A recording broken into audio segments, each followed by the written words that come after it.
മനുഷ്യ, നീ നിന്റെ ഭാര്യയോട് പാലിക്കേണ്ട ബാധ്യതകൾ നീ പാലിച്ചിട്ടുണ്ടോ? ആദ്യം നീ മനസ്സിലാക്കി. നിന്റെ ഭാര്യയോട് നിനക്ക് ഒരുപാട് 12ഓളം കടമകളുണ്ട്. ഈ കടമകൾ നീ പാലിക്കാറുണ്ടോ?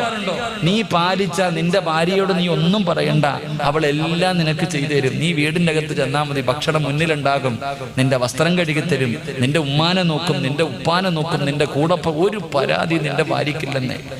നീ പാലിക്കേണ്ട കടമകൾ പാലിച്ചു കഴിഞ്ഞാൽ നിന്റെ കുടുംബജീവിതം സന്തോഷത്തിലായി തീരും. അള്ളാഹു നമുക്ക് ഈമാൻ നൽകി അനുഗ്രഹിക്കുമാറാകട്ടെ. അതുകൊണ്ട് ഒരു ഭർത്താവിന് തൻ്റെ ഭാര്യയോടുള്ള കടമകൾ എന്താ?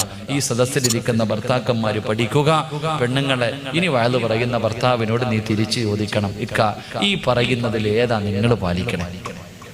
ഈ ഉസ്താദ് പറഞ്ഞ ഈ കാര്യങ്ങളിൽ ഇത്രയും കടമകൾ ഒരു ഭർത്താവിന് തന്റെ ഭാര്യയോടുണ്ട്, നിങ്ങളിൽ ഏതാണ് പാലിക്കുന്നത് എന്ന് തിരിച്ച് ഭർത്താവിനോട് ചോദിക്കണം. തമ്മിലടിക്കാനല്ല, അദ്ദേഹത്തിന് പറഞ്ഞു മനസ്സിലാക്കി കൊടുക്കണം. അത് നിന്റെയും